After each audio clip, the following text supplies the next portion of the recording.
Hello there, my name is Martin Henley. This is the Effective Marketing Company YouTube channel. And if you've spent a second here at all, you will know that I'm on a mission to give you everything you need to be successful in your business. As far as I'm concerned or aware, what you need if you're going to be successful in your business is really effective sales and marketing. So that's primarily what this is about. So not only am I giving you everything I know about sales and marketing on this channel, I'm also pulling in anyone I can find to share their experience of sales and marketing with you also. So today's guest has a media background going back to 1995. He is the founder and owner of the Pause Principle. There's also a book, which is a specialist marketing agency for veterinary practices. He is also the founder of his business, which is the subject of today's specialist subject, which is My Biz Reviews. He produces very interesting art, which is based on his passion for building rock towers. You can learn more about that and see some of his very interesting art at Scott Baker 2, no gaps, figure 2 on Instagram. Today's guest is Scott Baker. Good afternoon, Scott. Good afternoon, Martin. How are you? I am extraordinarily well, man. I'm really excited to have this conversation with you today because I think what we're going to talk about today really does answer one of the big issues, a couple of the big issues that people have with marketing. So I'm really interested to have this conversation with you. So thank you so much for agreeing to spend this hour and a bit with me, man. My pleasure. Thank you for asking. Okay, cool. So do we want to warm up a little bit? Do you want to tell people a little bit about why it is that you're so excited about building rock towers, what rock towers are, and how come your art doesn't end up looking anything like them? That's what amazes me. I started rock towers because a dear friend of mine passed away during COVID, and it was a family friend I'd known for over 40 years, and it was pretty tough having someone pass that you cared about so much, and you couldn't even see anyone because we were in lockdown, so I was by myself.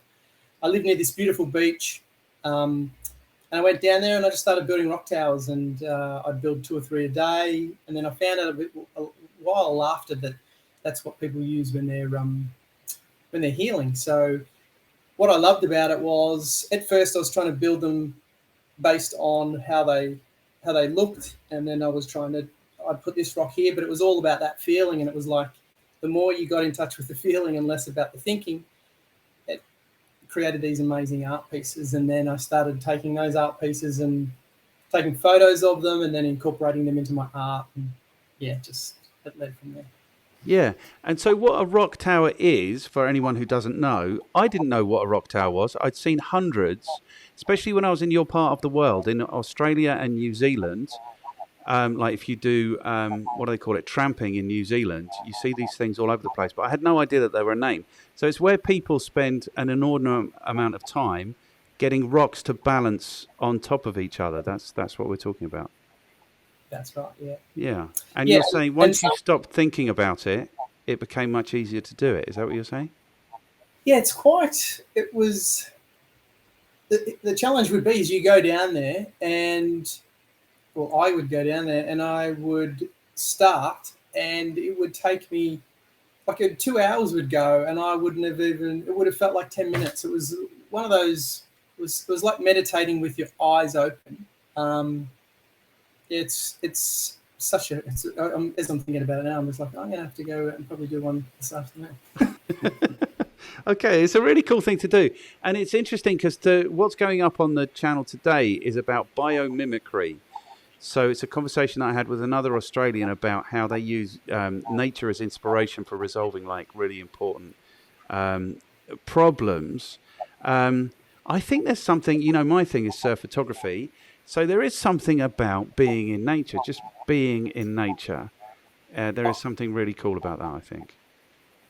I'm stunned at, when I take the photos, what I'll do is I'll take a photo and then I'll double it, triple it, and quadruple it, which I showed you some stuff I did with one of your photos earlier. And the amazing imagery that comes out of it. And there's a thing called fractals, which I'm fascinated by. And fractals are these things that no matter how high you are or how close you get in on something, that's the same shape. It's like it's hard to explain. If you look it up, it'll explain it better than I am. But the things that are within nature, because I was looking up at the trees and I was like, I wonder if trees are shaped similar to the river systems. I wonder if they break off. And when I was looking at the trees, the majority of trees, they don't split. I know this might be common sense for people, but they don't just go up and all split in different ways.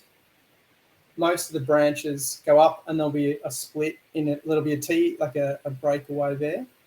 And then it'll go up and there'll be another one. Like it's like they're structured, Yes. even though they look random. And yeah, like there's so many. Yeah, I'm fascinated by that. So I'd be keen to watch what the hype's talking about. Okay, cool. And it's a little bit like atoms look like the universe or like planets. Is that what fractal means? Fractals, I came across it by accident. It's kind of like if they show you a map of like I'm trying to think of. It's more when they keep zooming in on like an object. You know, when you see like a 3D like an object and you keep zooming in and you keep going deeper and deeper. Yeah. No matter how high the resolution was, they kept seeing the same pattern. And I can't remember who invented it, but the fascination of like I started taking lots of photos of flowers and trees, and which I had never done in the past. Yeah. Cool. That's really cool. And I thoroughly recommend people go and check out your Instagram, Scott Baker 2, figure 2, no spaces. And I thoroughly recommend that people go and check out my Instagram, which is super sharp, super like Superman and sharp like a knife. But we're not here to talk about photos and rock towers and fractals. We're here to talk about marketing type stuff and your specialist subject, which is reviews. So, as you know, there's only 5 questions. So the 5 questions are, how are you qualified to talk to us about reviews? What is your recommendation for people who want to get better or benefit more from reviews? No, it's not. Sorry, I'll take that back. The second question is, who do you work with? How do you add value to their lives? The third is, what is your recommendation for people who want to get better at reviews? The fourth is, what should people read? And the fifth is, who can you throw under the bus who might endure at least to have a conversation like this with me? So it's really very simple and conversational. Yeah, fantastic. Is that cool? Yeah, that's great. Okay, so question number 1, how are you qualified? So I think firstly you need to kind of let us know which reviews we're talking about and then how you're qualified to talk to us about that. That's a really good segmentation there, because there are so many different areas for reviews, and often people think, Google reviews are the same as product reviews, but like I will be talking specifically about reviews and testimonials, so Google reviews as opposed to product reviews. It's like Facebook ads and Google AdWords. I don't know much about that, but the can you just remind me? I got caught up in talking about that other stuff. The types of reviews that you are most concerned with and how you are qualified to talk to us about those reviews. Oh, yeah. So how did it... So maybe you could talk to us about this marketing for veterinary practices. Is this where it came from? Yeah. So the way I'm thinking about this is reviews is a pretty new phenomenon. Like we haven't had the opportunity that we have now to be providing feedback or reviews historically. Does that make sense? It makes sense, but I'm just going to write a note here because I think it's a really good point, and I don't want to. I might get a bit sidetracked and talk about something else, but okay. I think I would say if we think of what's the most valuable form of, like if I say to someone, well, where do your most valuable clients come from? Where do yours come from? Are they word of mouth? Are they referrals? I am famously on the run from clients. I have taken on a client, but I've only taken like one client on in the last 6 years. So I'm not the best. So let's talk about historically when I was interested in having clients. My best clients would come from referrals, of course, 100%. Yeah. They'd be pre-sold. They'd be, yeah. Yeah, and the beauty of that is that the majority of people answer that way. So they'll say, referrals are my best because I don't have to sell to them.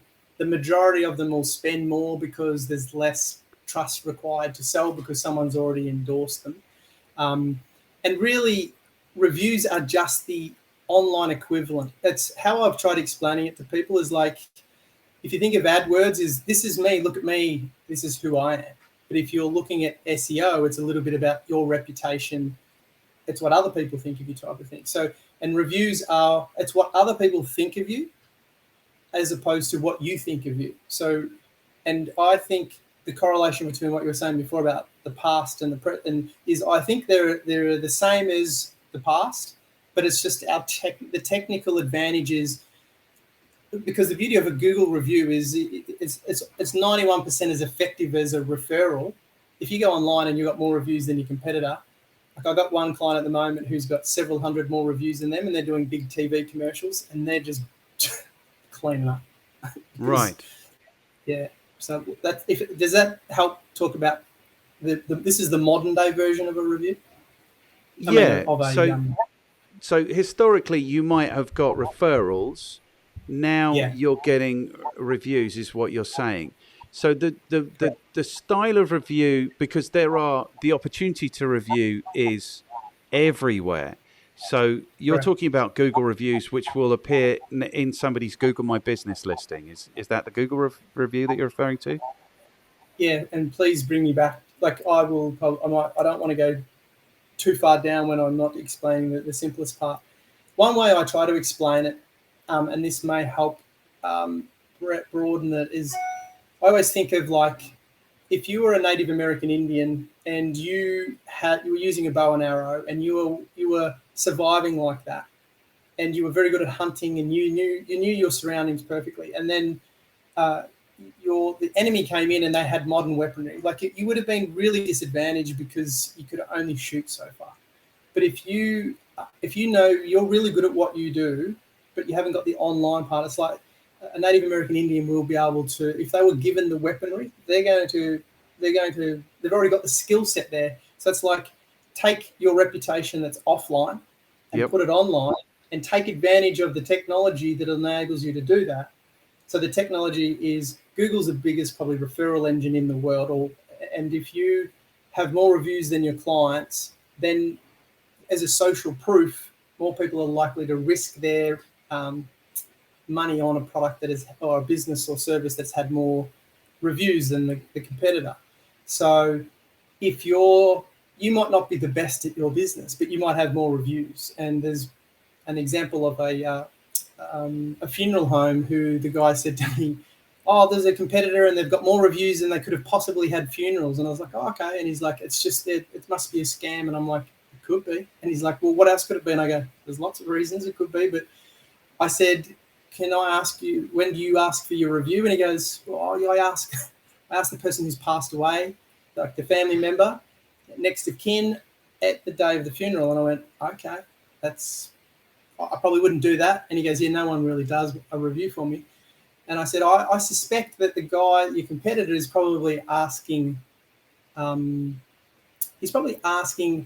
everyone at the funeral to say, "Hey, if you really like today's funeral, would you be able to give us a review on behalf of the person who's passed?" I don't know that to be true, but because he had so many reviews and he'd only been around 6 months, and it was really impacting the guy who'd been around for 20 years. So that just shows you, if you could be around a short period of time, not even be necessarily that good, but really good at collecting reviews, or if you're good at both, then you're dominating.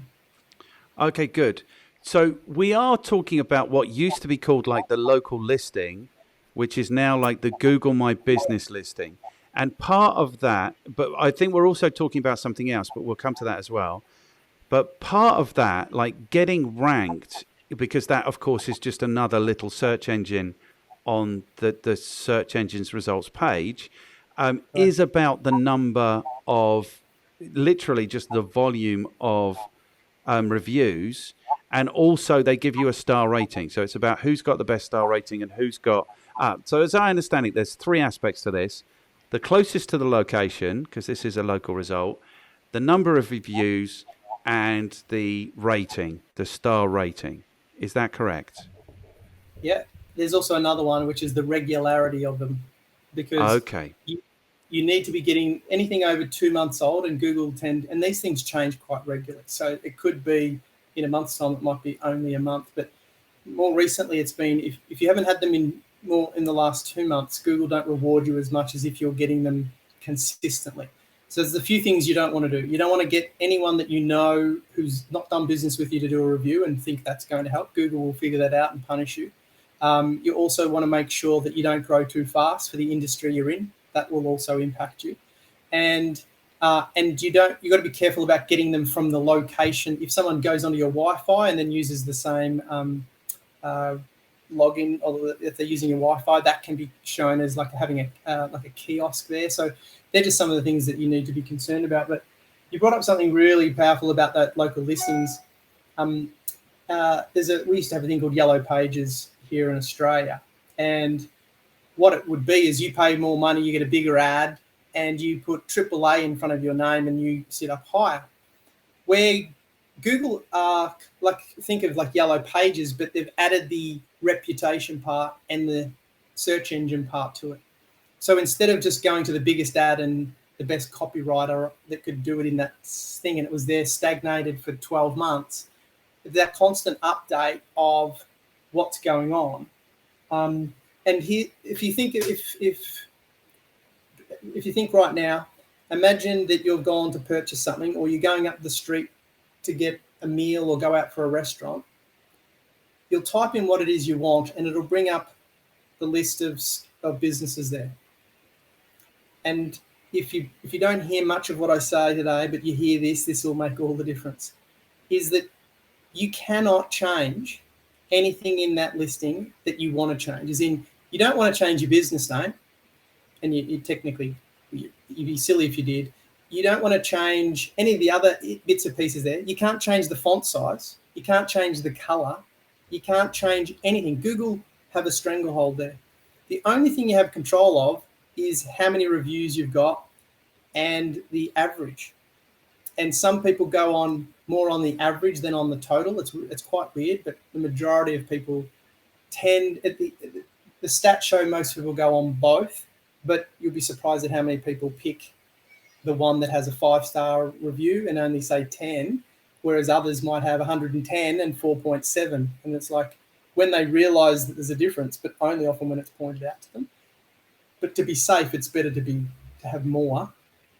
But if you just go back to that one part of Google don't allow you to do anything, so they kind of stranglehold you on that. You've done great search engine, and you might have good ads on AdWords, but then they come to that search engine results page, and your competitor's got more reviews, or you have, and you can certainly benefit from that. Okay, and so where this gets people, so essentially there might be 4 ads. Then it's the local listings, isn't it? Are you straight into that? So typically above what they call the organic results. So there might be video results, there might be image results, there might be, but essentially this gets you, if you're a local business, this gets you to the top of Google. This is essentially. Well, you've brought up a couple of key points there too, is that there's the service-based businesses, which are area, and then there's some that are location-based. So I'm not in any way a specialist in SEO or local or like area-based. But the beauty of it is if you're competing against the same people who have the same structure. So you often, if you're a service-based business, say like a plumber, you might be up against other plumbers if they're service-based too. But if they're location-based, your competitors are location-based. Sometimes they swap around. And then you're right too, is that depending on your search history, from what I understand, and also based on the location will determine where it shows. And then and again, nobody knows exactly how, but in terms of some of those structured points, reviews always are ranking up really high in that category. And it's not just Google reviews. Like Google reviews are the reason why, how I understand it is that Google see that your search engine, then when you go up to the store or you ask for directions, I'm sure they have some algorithm in there that knows that, and then you go there because they're following you on the map, and then you might leave, and then it's like, oh, it's probably worth, like, it'll come up on your screen the next time you go to Maps that I'll do a review there. So if that chain happens, my understanding is if I wanted people to come back to Google, I would want to make sure that the words they use are matching the businesses they end up going to, and then they do a review for. Like that's kind of like that perfect set. And a lot of businesses don't realize how the words used by the client in that review are user-generated content, like a mini blog for your search engine results. So it's like a mini SEO package created by the client, which is far more valuable than doing it like yourself, because so there's a lot of considerations within all that. And then the language that you use to respond to them isn't part of the SEO, but it's still a part of the marketing, and also negative reviews can be your best review if you manage them correctly. Yes. Okay. But as I understand it, this isn't limited to just the Google reviews, because you're also interested in like video testimonials and that kind of stuff. Yeah, that's another really good point. So there's people say to me, what's better, a Google review or a video testimonial? Just before we go to video testimonials, is Google is they're the primary review source that I recommend is worth getting, because they're the gatekeepers on whether or not you're going to go through. They're going to get to you. Like, I've got clients who don't have a website but have a decent Google My Business, and they do quite well. But that's the industry that they're in. And then there's others that have this most amazing website and no reviews. And it's like, okay, combining the two would be, having half and half would be better than I think having one over the other. So with the reviews, you've also got, you want to have Facebook reviews. You want to have recommendations, say on LinkedIn or any industry-based review site. So there might be a your local business you want to. So you've got locations, and then you've got listings, and so there's a lot of directories out there. And like over here, if you're in Yellow Pages and you're in their directory, you might be at the top of the organic search because Yellow Pages has such a strong presence there. So by putting your business on, or getting a review on Yellow Pages and Google, what happens is Google then go, if you've got all your listings, that's another thing, you've got to have all your listings matching. So there's software that'll allow you to make sure every time you're mentioned online, it's like an index for a library, all of the addresses are exactly the same. And you can't even have the street address with a dash in the wrong spot. It's like a wrong email.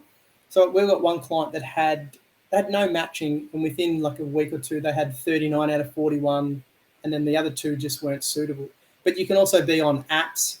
You can be in, not apps, in the GPSs within cars. So when people are driving past, your business will pop up on the GPS in their car and things like that. So that's a listing source. But then there's the review sources from all these other local directories. And if you can get your information accurate across those, plus all these other devices, Google then go, hey, you're looking after your stuff. You genuinely care. You're putting things, you're updating all your data that's all across the web, because all the crawlers come in, I suspect how it works, and they come back and create accounts. And so you want to have all that accurate, so that when you get reviews across all those platforms, it's just what we call compounding the interest in your business. So it's like you're just getting much more value out of all of that. We're working with a client, or in the discussion, I've said, you've got 2,500 reviews across several platforms. They're a real estate agent, and trust is premium. I said, you should be able to go in there and go, you don't even have to do a presentation, just throw it out and say, hey, we've got 2,500 reviews. What else do you need? Like, there's nothing else that you need. Like, but they've got spelling this, they've got a different person who's filled out the Facebook page to the person who filled out the Google page, and they've called them different things. So Google doesn't they can't link the two together. It's astonishing. Okay. So consistency is key, is what you're saying. Yeah. Okay. This is, right. So many questions, because I want to say, like, this is pretty niche. How can you be busy with this kind of full time? But by the sounds of it, this is vast. It sounds. Yeah, it's interesting. It's kind of, I call it a little bit like the gateway drug. It's like people are interested. Like often I'll say, do you need me to convince you about reviews? Because I only work with successful business owners who do. And the reason for that is I love educating people about the value of it, but the ones who use it and are getting the value out of it, the ones with more than 100 reviews are more knocking down my door than people who don't have them. So they want to do more precise, specific campaigns, or there's that whole my passion is about brain science and the reason why we buy and the psychology behind all of that. So if you think of the review process, often people think of it at the end of the transaction. But if you're in an industry that has a client for 5 years or 10 years, it doesn't give you an opportunity often to get many reviews if they're long lasting and you only have a handful. So that's where you want to get multiple reviews at multiple points within the transaction. So it's like, if that person's a really good SEO and you're going to wait for you don't want to get one when they leave because they might not like you anymore. You want to get one when they can see the improvement. So don't ask for them at the end. Ask for them at the time where you feel the client journey can be shown in the review. So it's not like, oh, we were really happy, we were really happy, we were really happy. It's like, hey, when we first went on to them, we'd been treated poorly in the past with other SEOs, but these guys really genuinely cared, and we could see the difference right at the beginning. And we're so glad we've shifted over to them most recently. So then when people are reading the reviews, it's not just the end of the transaction. And it depends on the industry. But yeah, that's just, you could do the life cycle. And so that's really important. And then you can do Net Promoter Score, which is asking how people are feeling or surveying during that time. And that's really valuable for staying top of mind and then making any adjustments and getting back to them with any changes. That's had a huge impact on some recent clients that have created their entire marketing campaign from the language that the feedback came back on. So I was ringing a lot of their clients to interview them, and there was this consistent language that they would say. And it was so consistent, I thought, well, I'll try it out on them. Now, these people were regional based, so I was an outsider. But the moment I started using the language on the person who answered the phone and then started using the language to the person who answered, completely different language. But when I did it, it was like I was accepted into their thing, and I'd been speaking to them for a while where I never felt like that. So there's that whole, like, we spend so much time trying to generate, well, when I say we, often businesses are so focused on AdWords and generating new clients, we forget to acknowledge the great ones that we have or reach out to those. And the referral opportunities within some of the clients that you have is extraordinary, because your reputation is your most valuable asset. And yeah, there's so much I could go into there. We haven't even talked about the video stuff, but think of the reviews they're kind of like get the attention of the person if it's an online thing, if you have a Google My Business page. If you don't have a Google My Business page, but you have an online presence, find reviews in different industries that match, because you can't have a Google My Business listing if you're a virtual person or if you don't have a physical address. There's a few rules and regulations in there, but certainly reviews are the social proof. Get as many across multiple platforms. And then there's once they come to your page, if that's where they do go, if it's a bigger ticket item, then having the video testimonial that can also form part of your SEO, because you pull the words out of the video, plop that into your page. And the crawlers also know if the client is talking about the words that are being used in your search, it's just more reason to reward people to come to your page. And I don't know anything about SEO. So. Good. Okay, but I know a little bit about SEO, and what I would say is that before, like, Google My Business should be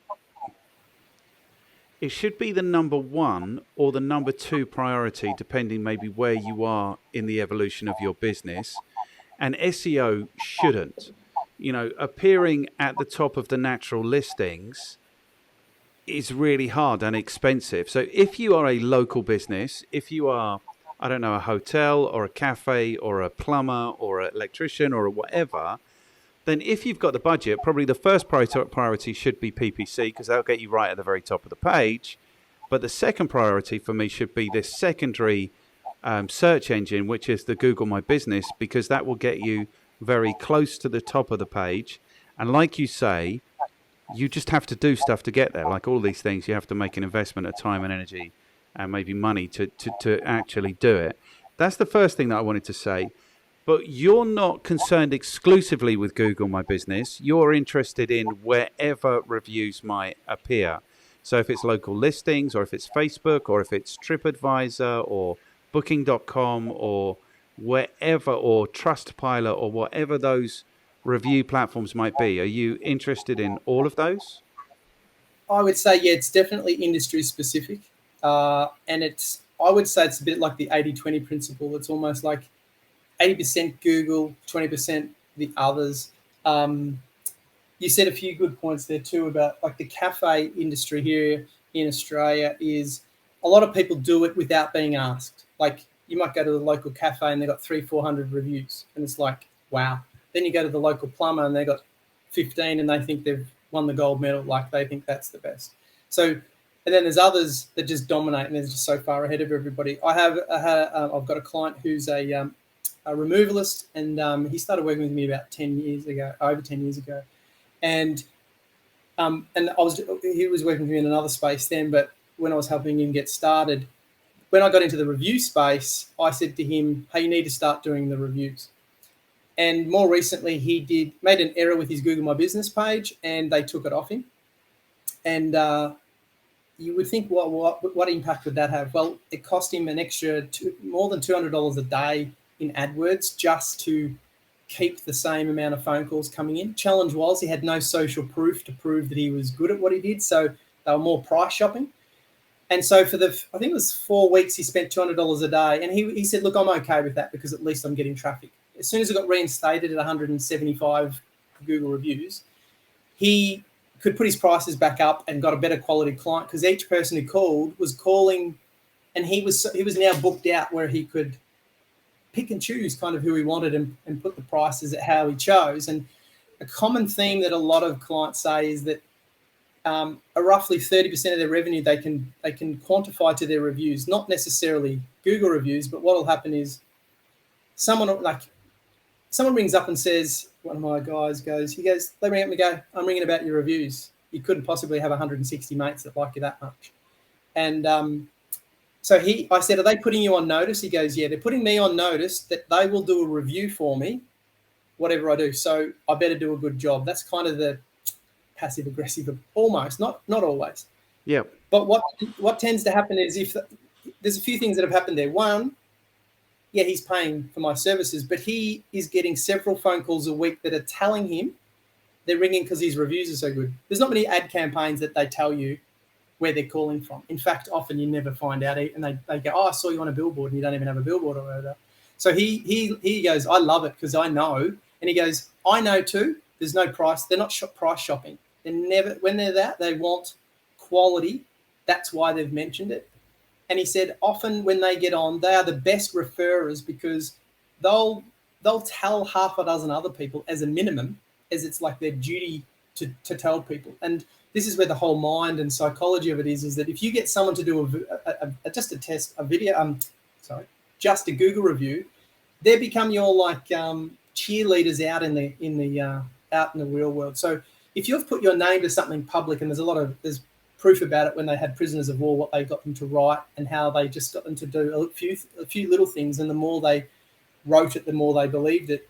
But this is, if you do something good for someone and you're publicly declaring it, you're putting your reputation on the line, and then it's like, well, I need to. It's often if you're at a barbecue and someone hears something, and that person's declared allegiance to that other person, they'll go, no, you got to use this guy because they want to justify their reason for doing it. Yeah. So there's a lot of value there, and you might not even know who that comes from. But what he keeps saying is they're the best clients to deal with. They never price shop. They often say quality is the most important part, and they trust you because they like the reviews or the person who's referred them. So the opportunity within there to do, which is we're helping them do some stuff with their reputation to existing clients, and then using your social media to share your reviews and do special offers so that it's Google AdWords, but your own. You're not becoming as reliant upon algorithms and the agencies that manage those things. Not there's anything wrong with those. I'm referencing the value of your reputation, and I would say if you could take a percentage of that to put into someone who would be willing to help you in that industry, if you've got a list, the returns can be self-perpetuating, you know. Good. So the thing is, at the beginning of social media, I was busy telling people this is the perfect situation now because all you have to do is do a good job. Because now everybody has a platform to talk about the job you're doing. So as long as you're doing a good job, then it becomes almost like a virtuous cycle. You do a good job, people enjoy it, they come back, they tell their friends, they blah, blah, blah, blah. Now, I think social media has been corrupted since then. So I don't think that's necessarily the case because, I'm really excited about the revolution. Whenever it comes, I'll be there like a bear. But it turns out that social media wasn't that revolution and the big companies did manage to engineer a way to continue to be the big companies. Apart from this is a very democratic process, maybe because not democratic, but meritocratic process, because it is only local businesses and it is about the relationship that you have with your customer. I still think it's pretty niche and I don't understand how you got into, hugely powerful, but pretty niche. So how did you get so heavily into this one aspect of marketing that, I'll be honest, 99 point something % of people I've ever spoken to just don't pay any attention to whatsoever or don't even know exists? Yeah, it's a really good point. And sometimes I ask myself the same question, like in that it's when you're trying to educate people on something, you have a bit of a disadvantage because you're trying to, and that's why I'm saying I like to deal with people who already understand the value because the money makes, like they're doing well from it and they want to dominate their competitors so they can charge more and just pick and choose. So it's a really good point because the majority of people, I say to them, like a client sold their business recently for good 7 figures. And when the person rang them, they said, how did you get this many reviews? And he goes, oh, I got a guy. And then they go, wow, you must be all right if you've got that many. Now, my client said he doesn't know how much that contributed to the sale, but he knows it made the client feel so much better at purchasing it than if he hadn't had them. So yeah, it's an asset that if you think of an AdWord, you spend the money and the click on the hope that it will work. It's the hope and a prayer. And once they click, gone. But you buy, if you don't buy reviews, but you get a review this year and you got 50, and this time last year you got no, actually still got 50. And those, each one of them, what do they represent? It's hard to put a price on if they're giving you, if each one's worth, say in the example of the removalist, if it's worth $200 a day, what's that, 50 grand a year or something? So each one of those reviews is worth a dollar figure for him. Yeah. And he dominates pretty clearly. So yeah, it's a really good point. I had friends in that were in the AdWords space and Facebook. And I was doing a business course and I met a guy who was doing Net Promoter Score. And I was fascinated with the study of brain science. And I was also doing stuff with the vets. And the vet industry, they're the most extraordinary industry you would ever, like, they're just the most amazing people. And the owners are amazing and the staff are amazing, but they're completely two different entities. One is the front end of the animal loving, will do anything for an animal and almost work for free and take all the animals home and do all that. And they just adore animals. And then the guys out the back are the same, but the front are more, and this is not across the board, but it's generally they're more emotional and like right brain, and the ones out the back are very logical left brain. And what makes sense for the guys out the back isn't the same as the guys out the front. And so the guys out the front, I interviewed over 300 staff in person and had surveys I did of them as well. And one of the questions had 10 choices, and 309 of them answered exactly the same way. So they had 10 choices, but 309 said, what's the one thing that you would like to get from work?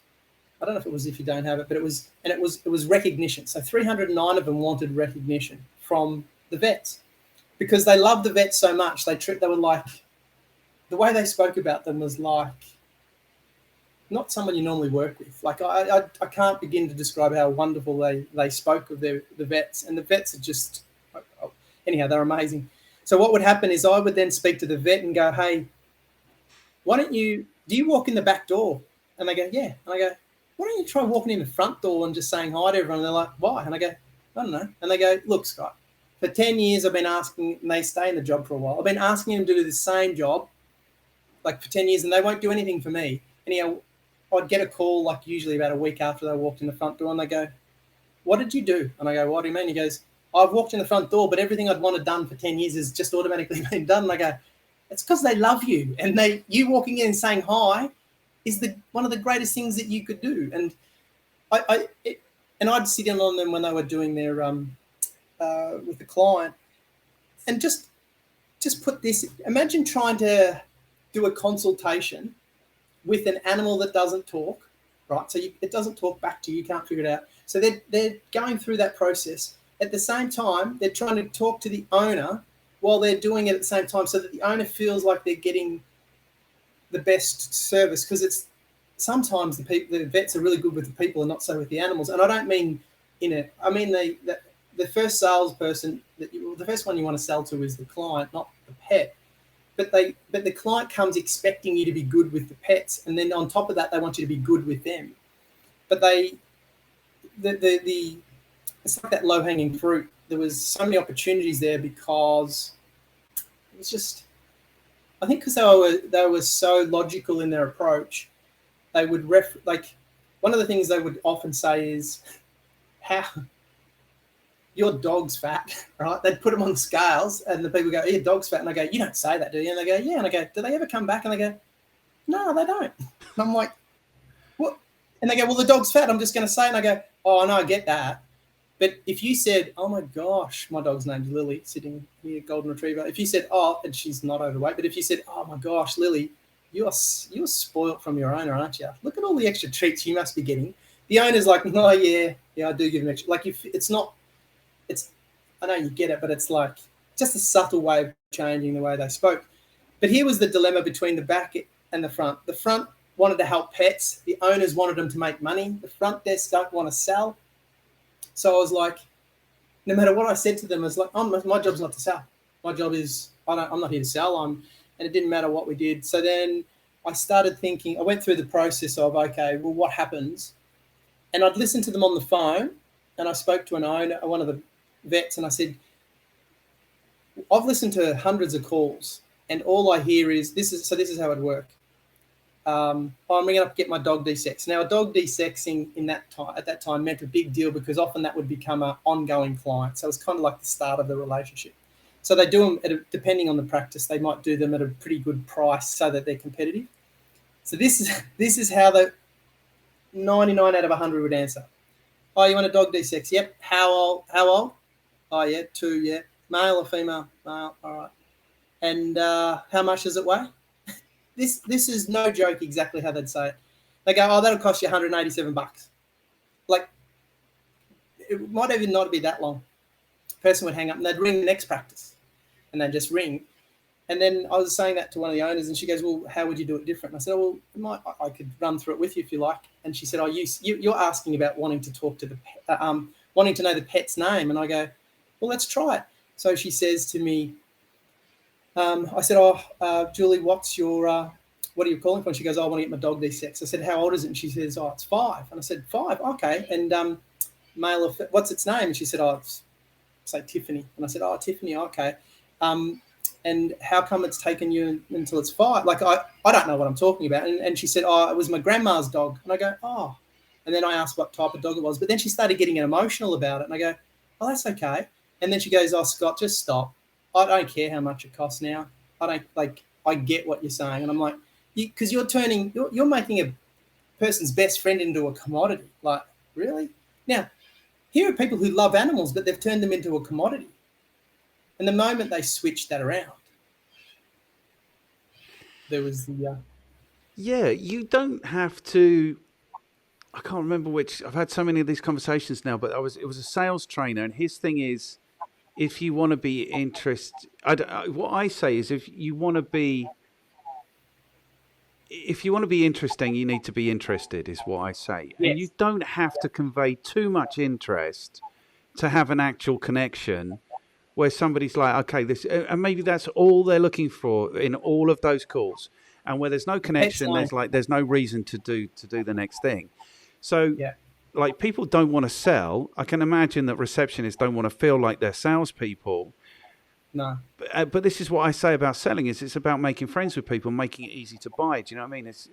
So there's nothing bad about selling. In fact, there's lots that's good about selling. You know?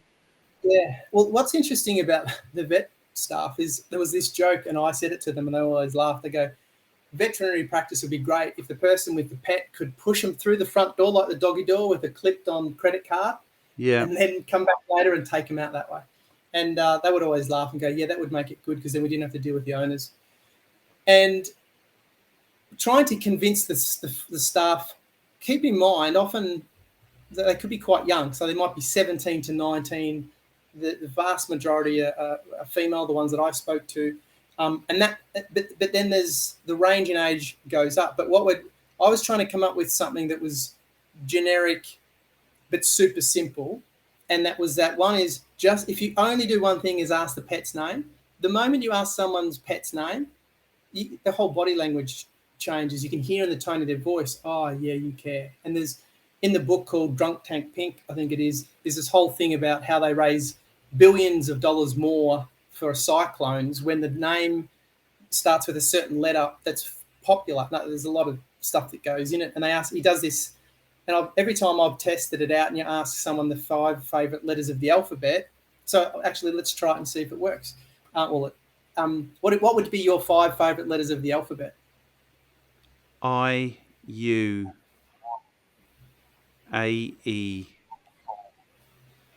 So sorry, A, E, I, O, U. They'd be my favourite letters. Okay. And do any of them represent the first letter of your first name? No. Or the second letter? What about people that you care about? No. Okay, well, you're an exception to the rule. Often when you because ask the I crowd, realised that there's 5 vowels, so I just went with those. I started with I because that's me, and then I realised there's 5 vowels. I'm like, oh, that makes it easier. So I tricked, I decoded them. There was a little bit more in the question, but it was more. So what happens is most people will say the letter of the first name of theirs, or first name, or their surname, or a family, or someone they care about, or the pet. And so whenever there was a cyclone that started with one of the most popular letters, like say a J, they'd raise $1 billion more than if it was say started with a T or whatever the last letter was. And it was because what they thought it was is because of the that connection between the letters that is like a subconscious type thing. So. And is this why they give storms like names? No, they give. Well, I don't understand how they give names, or I think they do it in an alphabetical process, and they do male and female. But he did say if they change the names, and if they just genuinely wanted to raise more money, they should just call them names that start with a popular letter, and forget about this other process because they can raise a lot more than if they do it the other way. Okay, you're doing a thing that I don't want to let pass. You've done it twice. I can't remember exactly the first one, but the second one was you said to the vets, come through the front door, and they said, why? And you said, I don't know. So what that does, what does that do psychologically? I mean, the effect is it gives them the space to discover something, but you know why you want them to go through the front door. But why did you tell them you don't know why?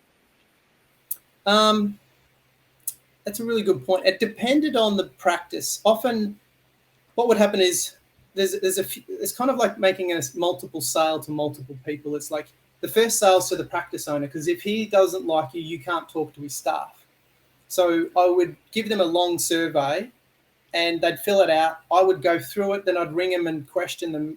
And they knew I genuinely cared because we'd talk about things that, like I asked them, when did you decide? What amazed me is I asked the question, when did you decide to become a vet? When do you think they decided to become vets? I think they decided to become vets when they were like 6 or 7. Yeah. And the fact that I'd asked the question, they just thought I was the bee's knees because I'd cared to ask It was Yes. for me. For me, I wanted to know because I was like, I want to know why you became a vet because I think you guys are amazing.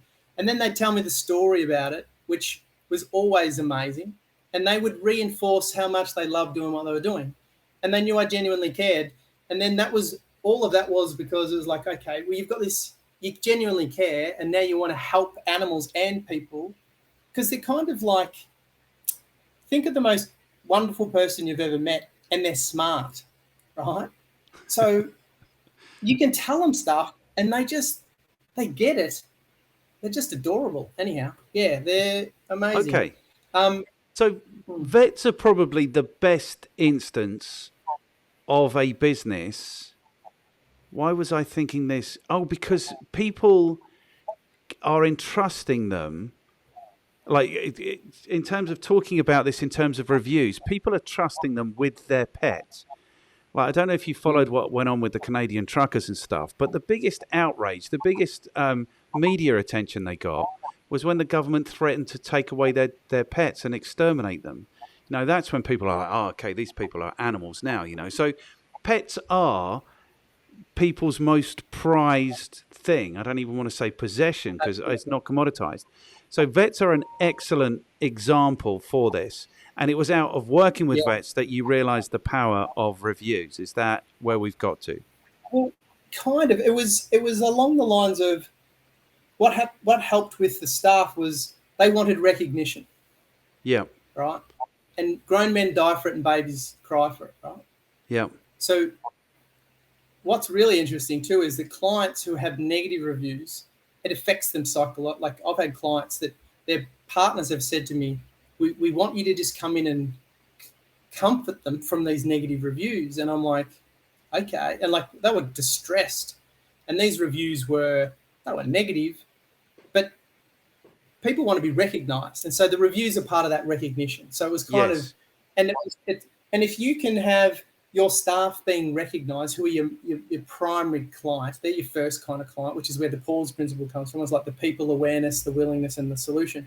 So if the people who are your clients, who are your number one clients, are your staff, if the awareness is you know what it is that makes them tick, and you're willing to listen to them, then you can provide them the solution.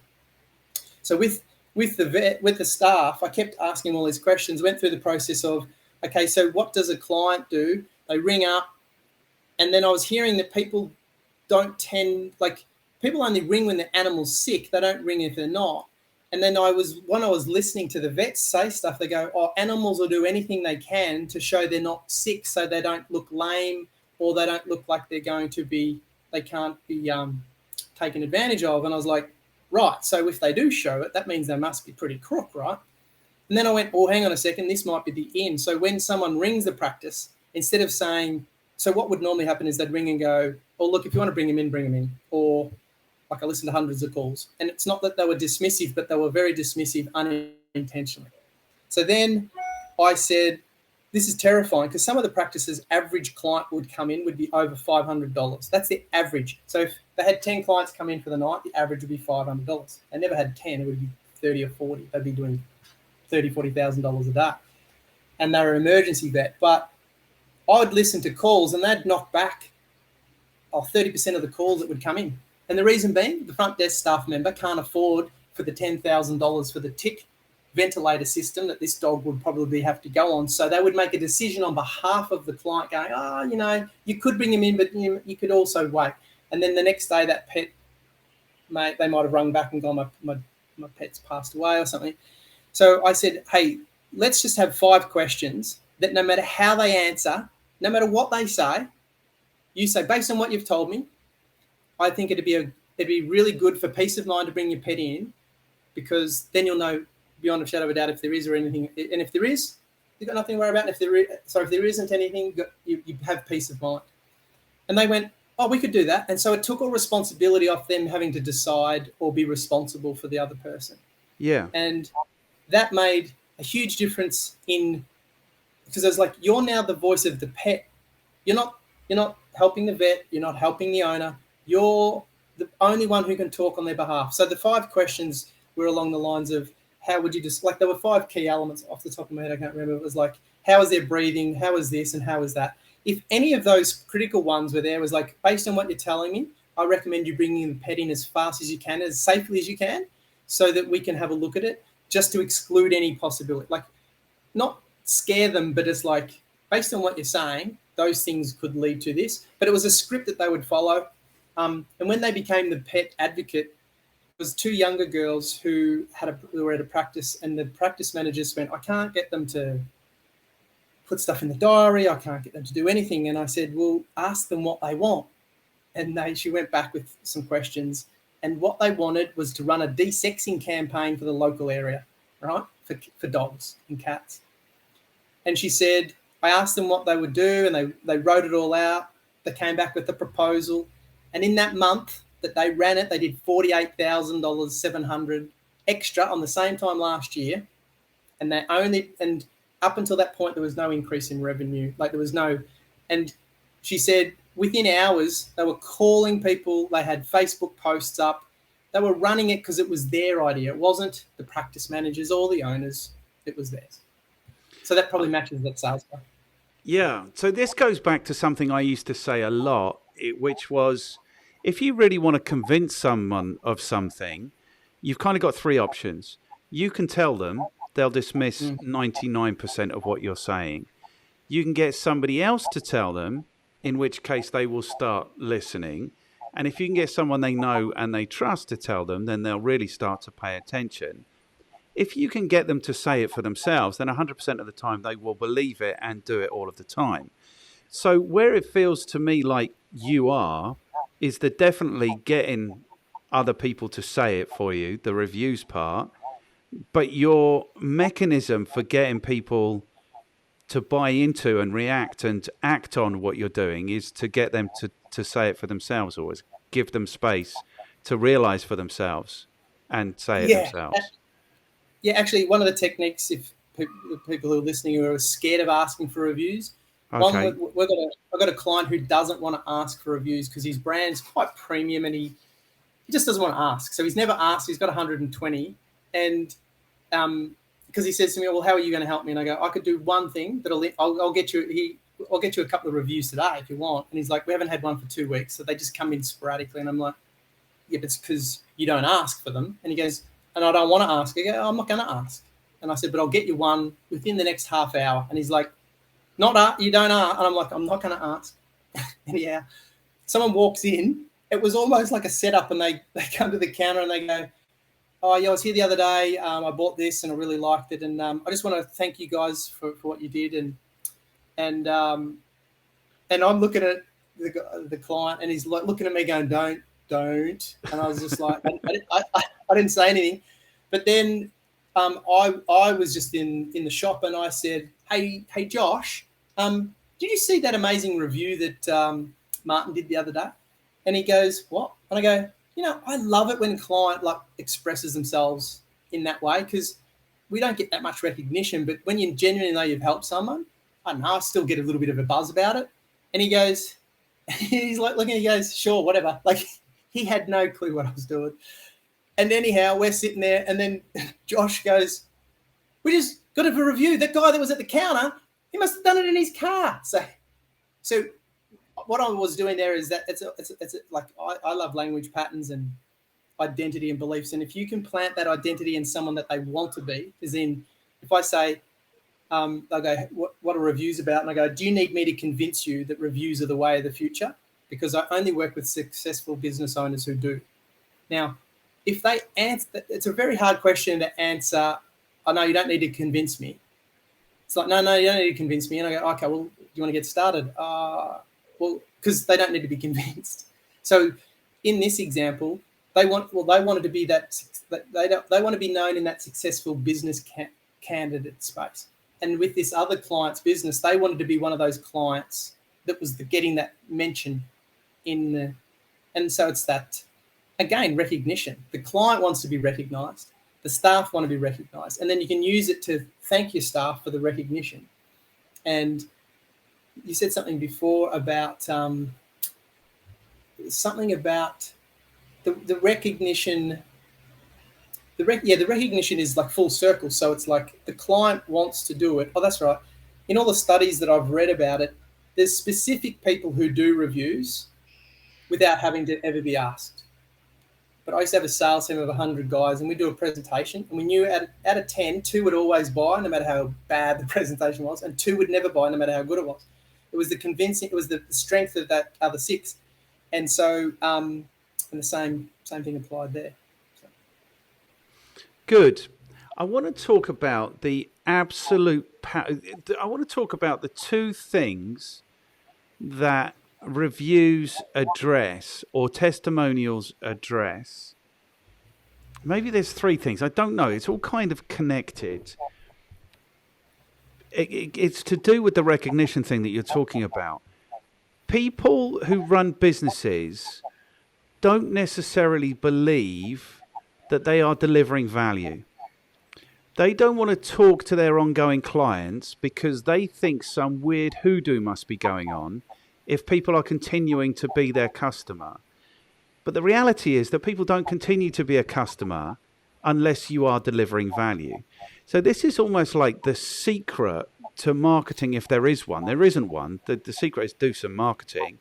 But the secret to the big question of marketing for me is, what is it that you do that delivers value in people's lives? Because once you know that, then you make that your message. You deliver that to your prospects. Obviously, your conversion goes up. And there's layers to this, like you were talking about the regional language. Like if you speak the language of your customers, clearly they're going to like you more and they're going to want to do it. So business owners don't believe that they're delivering value. Their customers don't ever have to think about whether they're delivering value or not because they never get asked.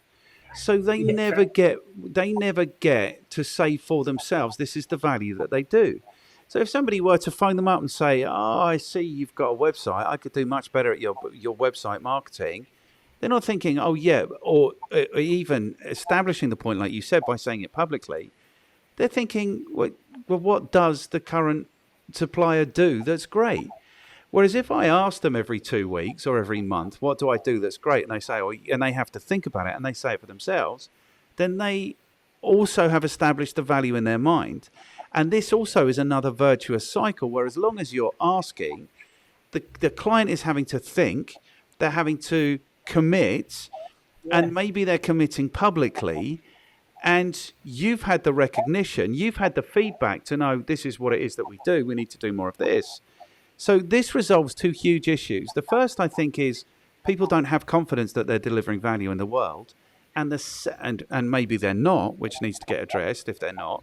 But the second thing is no one knows what to say on their website, or in their marketing materials or any of this stuff.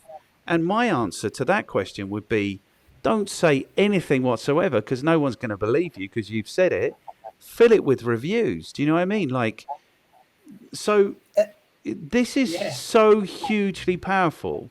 It goes to the 2 huge core issues in people's marketing. They don't believe they're offering value. They don't know what the value is that they're offering. Their clients aren't reminded of what the value is.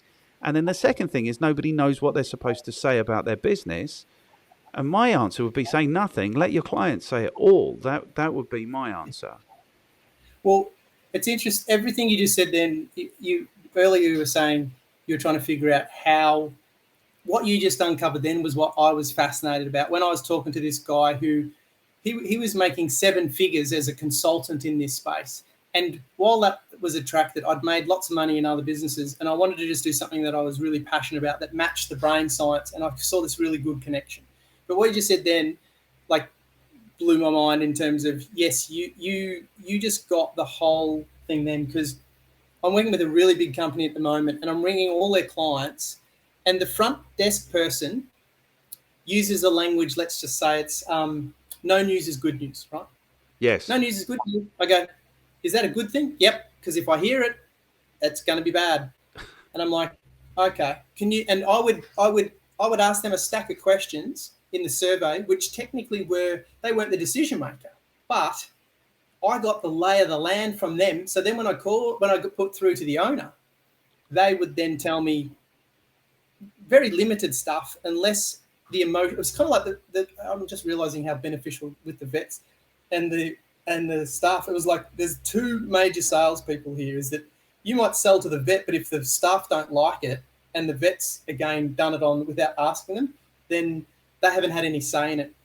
So what I was finding when I do the surveys, I was looking at the breakdown between male and female and then ages, and I was making some predictions that the majority of the people answering the phones were never going to be the owners, but the owners may not have even been on site, but they had a mobile phone number. So we have two communication points. One, landline, get all the juicy stuff, then go through to the owner. And so what I was finding out when I got through to the owner is I'd say the first question was, and I was ringing on behalf of another company. So I'm cold calling, and I've only had once out of probably in the last few months, I've probably made 400 or 500 phone calls, and one person has said, have you got permission? I need it in writing before I'll answer any questions. And all I asked was, what would you rate them out of 10? But when I rang and said, I'd say, what would you rate them out of 10? They'd always, 99% would say 9. And I'd go, wow, that's really good. And I'd say, what stops them being a 10? They'd go, there's always room for improvement. It's like, okay. And then I'd be asking, what about this? And then I'd say, I want to get in under the skin, like get on with imagine a knife or a oyster. I want to get in under there. I had permission from the client. They wanted to find out what they didn't like about them so we could make some adjustments. And I'd dig, and then all of a sudden, if you don't listen to the word or qualify the meaning of the word, you might say, a 9 out of 10 is pretty good, because we really like the service. And they go, what part of the service? We really like the way they drop the product off. But the product being dropped off isn't the product. Like it's a commodity, let's just say. And then at the end of it, it was like, you guys aren't selling a commodity. What you're selling is you're invisible at the moment because you do such a good job and everybody loves you. But they compare you with competitors, but they're comparing your service and delivery with the competitors, but yours is so far above that. But here's the beauty of it. When I ring and ask them out of 10, they go, no news is good news. No news is good news was the front end, and then the other one was there's always room for improvement. More than 50% of them kind of as a combination. So that was the two language patterns there that were very valuable. And then the other element to it was when I call them, they'll say, hey, thanks so much for ringing, right? But like you said, they've just told me, sometimes they'd spend way too long telling me how much they love the client. And I'd go, wow, what difference does that make to your business? Oh, well, we get to do this and we get to do that. And so they're, as you said, using their language to tell me how much they love the client. So instead of them being invisible now, they've come back to the top of mind, and they've been reminded that their service is good, their product is good, their delivery is good, everything about them is good. So when a competitor now rings, I said, you're going to have a massive drop in your on your churn rate. Yeah. And they go, we will have a massive drop. And I'm like, and then I said, at the moment, like what you're saying, contact them on a certain period of time. It's like we're setting up a process where we will contact them. We might contact everyone in the delivery thing so that we can see if there's any, if you're contacting across the whole board, there might be bottlenecks that you're not aware of in isolation. But if we contact all on the delivery, then all on invoice, and see if there's any discrepancies. But then when we go back to them and say, hey, remember when we spoke to you a few months ago and you said this, well, we've made these changes now. So again, we're top of mind. And then I was saying to them, and these guys' reputation is really valuable, the end user. And I said, we could ask them for referrals. And the owner's like, no, we're not going to do that. And I said, why? And he goes, I don't want you. It sounds a bit icky. And I go, how do you think I've spoken to a couple of hundred people, cold calling, and every one of them talks to me if you didn't have an amazing reputation? And he goes, oh, I don't know. And I said, so if we speak to those people, and he goes, I just don't feel right about it. And I go, have you ever done something for someone and you felt really good? He goes, yeah. And I go, you've got amazing clients who love you and don't have an outlet yet that they know that they can help you by sharing you with other people. I said, we've found out that 82% of your clients have come from referrals and reputation. Why not use the great reputation, well, not use, but allow the people who we're talking to. Because here's the other part: when they're telling you how good it is, that's a good time to ask for a review or a video testimonial, because prime time. But the other part is to say, with a bit of research, is, hey, do you know the panel beater in town? Do you happen to know him? Yeah, actually, I do. I do know such and such. Or do you know a panel beater in town, or something like that? So then the referral is very specific. And then I ring the panel beater and go, hey, I was just talking to Martin and he was saying to give you a call. Oh, yeah, what's that about? Instantly, I'm no cold call salesman now. Technically, I am cold calling, but I'm not. I've got two deep reputations that are upholding that conversation. So. Yeah. And the thing is, this goes to something that just frazzles my mind. It's like I say at the beginning of every one of these chats, all my videos now, if you want to be successful in your business, it's sales and marketing. Because for me, it is. Like, it doesn't, like, because everything in business is sales and marketing, but your accountant isn't going to dictate the success of your business. Like, your HR people aren't. Nobody is. It's the relationship that you have with your customers that is the biggest indicator of the success of your business. And people just don't fancy it. They're like, no, I don't want to ask for a referral. I don't want to, and it's like, well, do you want to be successful? Because, to me, it's mind-blowingly easy. Like, what we're talking about here is something I talk about, which like this conversation, this virtuous cycle. You find someone with a problem. You do a really good job of addressing that problem with them. They come to you the next time they have a problem because you did such a good job. And you develop product. Do you know what I mean? If you involve your customers in your sales and marketing, it becomes this virtuous cycle. I've never worked in a business. The businesses I worked in, they had bods creating solutions. They didn't have any marketing in between. I was selling it. I had to go and talk to one prospect at a time, and they tell me, no, it's not quite what we want. And I'd have to go back, and they'd be, oh, you're just a shit salesman. Do you know what I mean? Not obviously all the time, because I did make some money, but that loop doesn't exist. But the benefit of this is you do this. I call this customer satisfaction, where you survey their customers. 9 times out of 10, 95 times out of 100, you go back and it's good news. Of course there's gripes. Of course there's things that have gone wrong. But essentially the message is, you're doing a really good job. Now you've got a really confident business owner to think, okay, I should be doing that for more people. But referrals is a no-brainer. Like, this is how this is happening. This is how I'm speaking to you. Because at the end I'll say, like, for you, you're in sales and marketing, I'll say throw 2 people under a bus and you'll be happy to do it. If I was talking to a customer, someone who's just signed up for my service, I'd say, who do you know who also might benefit from a chat like this? And they'll be like, oh, and then because I used to sell mobile phones, I'll be there with my phone. Who do you know? And they'll be like, oh, so-and-so, and they know that they've got to give me the number. So it's the easiest thing in the world. It's the easiest way to grow your business. People don't fancy it. It frazzles my mind. Yeah, it's such a really good point, because more recently, 2 clients, one of the ones I'd spent 12 weeks coming up with all this data, and it was everything that they said they wanted. They go, no, I don't want to do it. I don't like it. It feels irky. And then I said, do you want to give at least people the opportunity to express their delight with your business? And he went, yeah, actually I do. And then he went from, I want nothing to do with this program, to this is everything I've wanted, without sounding like I'm, like it was a really humble approach that his business and the way that people spoke to him was so amazing. And he'd been in it for a long time, like over 50 years or something. So he was nervous that his reputation was going to be seen as he was taking advantage of people, kind of like, I don't know, I'll do this for you, you do that for me, but not in a legitimate way. And when I reflected back to him saying, how could I have possibly called 200 people and only had your name as the reason to speak to them, and they bare their soul to me, unless they adore you? Like, it wasn't me that they were doing that. I might be able to ask the right question, but... And I think this is universal, and I think business owners think they're getting away with something. I think they really do think there's some hoodoo that's gone on that they even manage to show up to work every day or pay rent or do whatever.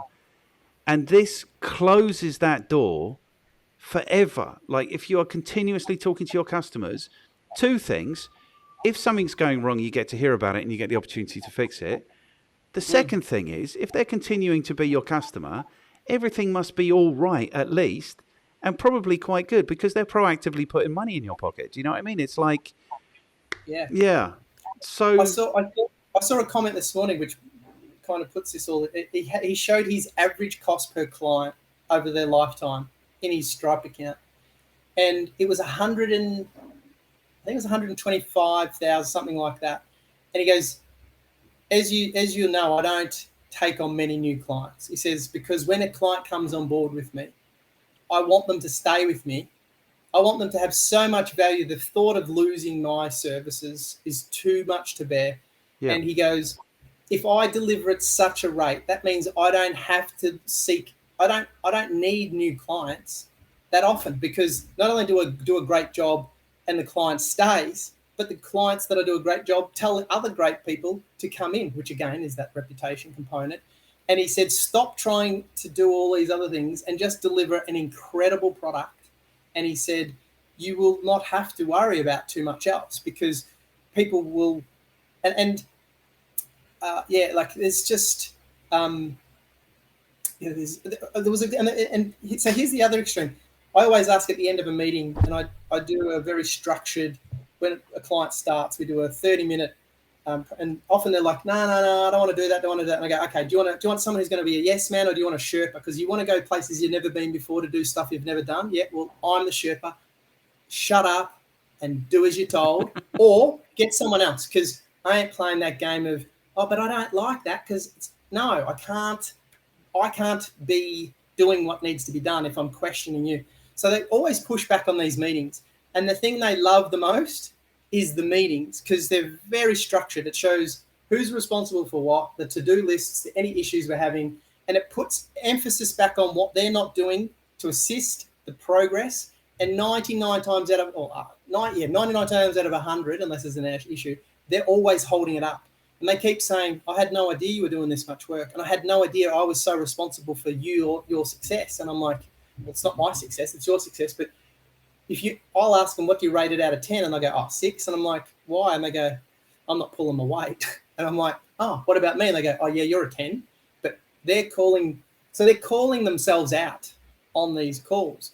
But the reason I said, so how are you feeling? I did an onboarding. I said, how do you feel about the onboarding? And she said, 6 out of 10. And I went, all right. So when you say 6 out of 10, can you tell me what specifically about the onboarding you didn't like? And she said, I just don't think it's going to work. And I'm like, now at this point, my heart sunk, because I'm like, now, this is probably the other thing, if you could only take one thing from today, is if someone says something to you, find out the definition, their definition, not yours. Don't make it mean anything. No words mean anything unless the meaning you give it. I go, so when you say you don't feel good about it, what is it? And she goes, what if people don't like me? What if they say things about me that are not good? And I went, oh, no, really? And she's like, yeah. And she starts getting quite upset. And that could have easily been, I thought it was about the onboarding. I thought it was about me. And I said, so I just thought this was about me. And she said, oh no, mate, this is amazing. It's definite 10 out of 10. I'm scared. And so I just talked her through, you've made this client $1 million from one email. Like, I'm pretty sure they're going to say something good about you. And that was in the first month you dealt with them. And she's like, yeah. But there was that self-doubt, but she's also craving the attention and the recognition, So she wants to hear it, but it's like that whole thing. I heard this amazing story, because I have a similar thing about judgment. It's like, I watched this Elvis Presley video. He gets up, he's drunk. He's just completely drunk, gets on the piano and plays the most amazing song. And I was in a group mastermind, and there was a couple hundred of us, and they said, comment on it. 50% said, what a disgrace, and 50% said, magical. And the person who was running it goes, who cares? He's been dead 40 years, and you're still judging him. And I was like, oh my God, he's one of the greatest artists of all time. He's still being judged. What have I got? Like, what? Like, it was one of the biggest smacks to the head I ever had about judgment, because we don't want to be judged for the negative, but we want to be judged for the positive, right? So Yes, we'll yes. do things not to be judged, but we do want judgment, just not the judgment that we don't like. So you can't say I don't want judgment. It's just I don't want the negative judgment. But that's where I think where you're saying the fear of asking clients what people think is exactly the hoodoo. What if they don't like it? And then what will that mean about me? And that's That means it's over. No, but what I mean is, if literally you're running a business and nobody likes what you're doing, it's over. So that is the cost. But what I'm saying, and I think what you'd agree with, is you wouldn't be running that business if nobody liked it. So there is no mystery. They must like you. They must like you. So there is no downside to this because they wouldn't be giving you their money if they didn't like you. I had a customer once. This was insane. I had a customer once. He was converting cars to run on LPG, is what he was doing. And he was the rudest person I've ever met in my life. So he would answer all the phones himself. I don't know how he got away with it, but he did. And he'd do the thing that you're saying. I don't think he was doing it, thinkingly. But he'd say, okay, so what car is it that you want to get converted? And they'd be like, it was big cars. It'd be like, I don't know, a Range Rover. And he'd be like, oh, God, not another one of those pieces of shit. But they would still trust him with the cars. And anyway, it still sort of went on. But what's the point? The point is he was still delivering value in the world. Even though he was really rude and the people didn't personally like him, he was still delivering value. So even in the case where he was most obviously not going to be liked, we still did it, and people still had nice things to say about the service and the business and all this stuff. And he wasn't expecting anyone to like him because he's not very likable, So the thing is, there's no downside. But what occurs to me is, like, you said that one of your customers was psychologically impacted by some of the feedback. And this is interesting because we've never, in this version of the history of humanity, had exposure to this much feedback. So like you and I are doing this. This is available to 50% of the population who have devices. Some people are going to say horrible things, but there is that. We've never been so exposed, I suppose, is what I'm saying, as we are now through the internet. Yeah, there's a few things you said there too. And one of the things too is we don't necessarily learn from what we do right. So I would always say to the client, what ability do you get me to push on the negative? Because we want to hear the good, but we only learn from what's not working. Like the opportunities lie in the mistakes that we do or the errors we're making.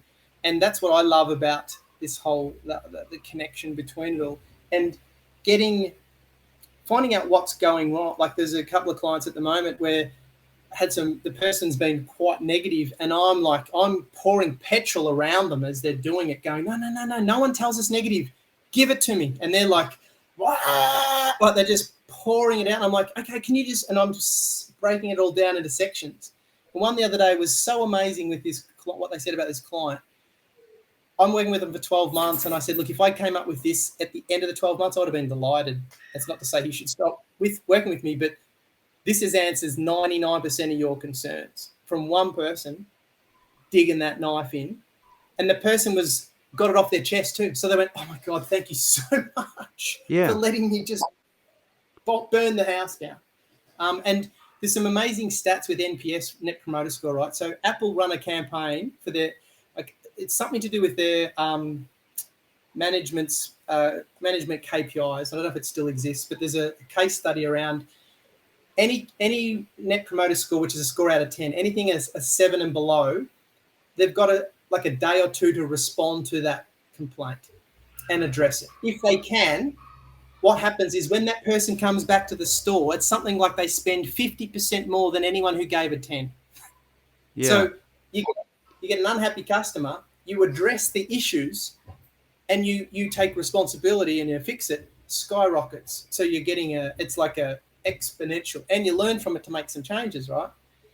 And then Lego had this thing where they couldn't sell any Lego, and it's been a while since I read the case study, but they were going out of business, couldn't figure out what was wrong. So they sent out some surveys, and it was like these kids started saying, who designs these Lego? Like, so they got the kids to start designing the Lego based on these surveys. And then Lego went into all these licensing and went from being bankrupt to Yeah. smack.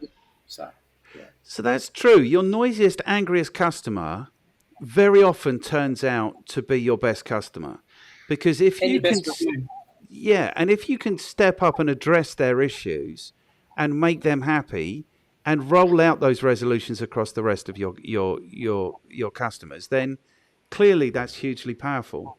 I told you about my testimonials. There's still dozens of testimonials on my. I haven't really worked with clients in the last 6-7 years.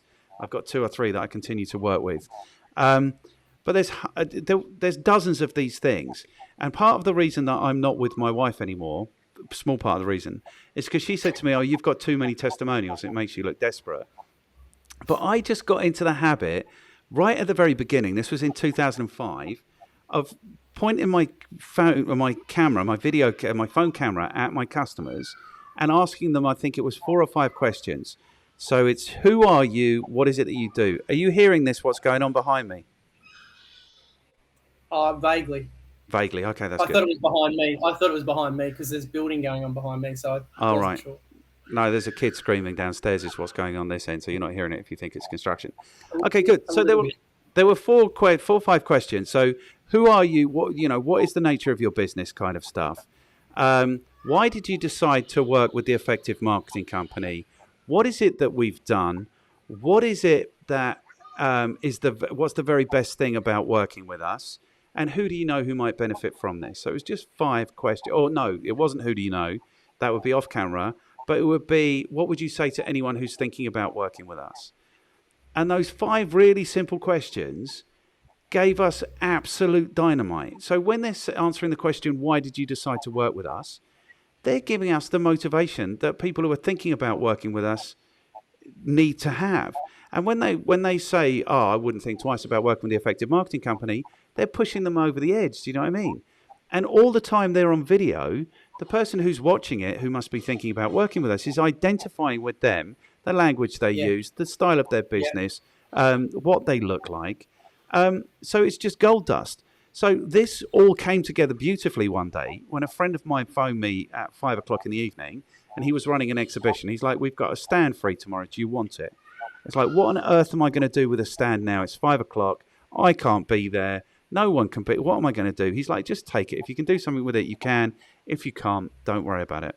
So what we did is we set up a screen on the table with a laptop, and we just ran these videos on loop all day. And there was a little vase that said, how many times do people use the word effective when they're talking about the Effective Marketing Company? And we just left it there. And we came back at the end of the day, and the vase was overflowing, and the table was overflowing with business cards. And we just picked up our screen and we were leaving. And people were saying there was a queue here sometimes of people trying to guess how many times you use the word effective. So this is what I say to people, is this is kind of how brand evolves. Do you know what I mean? It's like, do the Yeah. basic thing, start talking to your customers about what you do, collect, evidence it. So this is really the mission, I think, is deliver value and evidence it. And that's how you have a successful business. And it's Yeah. like, I mean, there's other things you can get wrong, but that is the core of how you have a successful business. Do a great job, evidence that you've done a great job. That's your message for the rest of the market. That's what I think. So I think this is Yeah. hugely powerful. I've taken more of your time than you committed to. I'm just aware of that. Are we okay? I wanted to say something about negative reviews. In that the value of a negative review is, and the mental health it had on this guy. So he had a cafe, and he loves the cafe. It's his whole life, as our businesses are to our, like, we love them. And when people criticize us, and for things that we may not control, it can be challenging for different people for different reasons. But his Yes. wife approached me and said his mental health has been affected significantly, and he's just a beautiful guy, like a really lovely guy. And so I went in and I said, "Hey, I've got some feedback for you on how to answer your negative reviews." But I actually, no, I had to do it through his wife. She said, "How could we do it?" And I said, "So what's the negative review?" And it said, "I come here, and I have to wait 20 minutes on a Sunday for supposedly the best cafe in our town. Right? And I go, that's the negative review. And she goes, yeah, that's one of them. And I go, cool. What you're going to write is, hey, we're terribly sorry that you had to wait 20 minutes on that Sunday. Normally it's 30, but our locals come back again and again for that reason. So it was kind of like, it was a little bit of, I don't suggest saying stick it up that person. That's more along the lines of, these are the facts. It's normally quite busy because we are good. So the reason we're busy is because of a good reason. And you didn't get served for a good reason.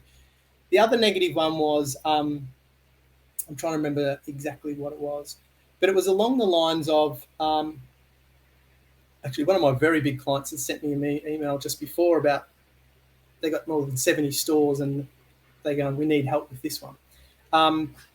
What I tend to say is, whatever that person has said, as much as you want to go to town on them and make up amends or whatever, always take it offline, but make it on. The first response is responding to reviews is really important, because the Google algorithm will check whether you're responding to your review, especially for Google ones. So always respond. Even if you don't know what to say to the negative one, say, look, that's terrible that you've had that experience. Here's our phone number and email. We'll look into it and we'll get back to you. But if you want to call, like something along, that's really quick and to the point, and then you can address it later. Then if it's something that's savage, like I've seen that I've just gone, I'm not even going to work with you if people are posting that, because I don't want to be associated, because they were just horrific. But if it's a negative review, often people are using a lot of emotion.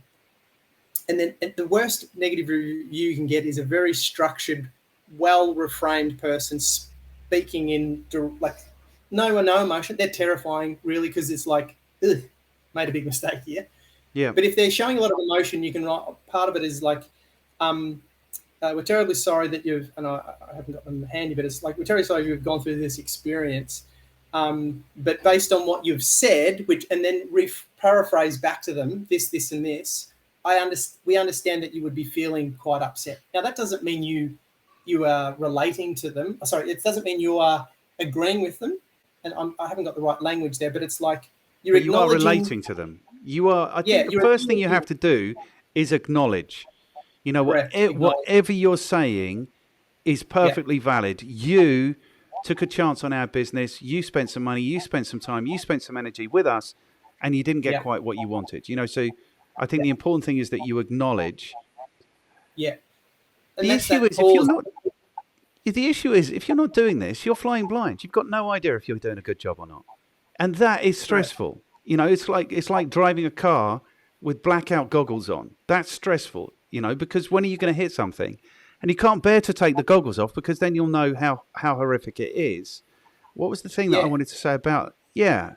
So that's it. Like, you're flying blind. The truth is, if you've been in business for 20 minutes and people are buying from you, you're doing something good in the world. You need to find out whatever that is and bottle it as soon as you can, and magnify the focus on that. I wanted to say about negative comments. I think pushback is really, like, now I think it's a good idea.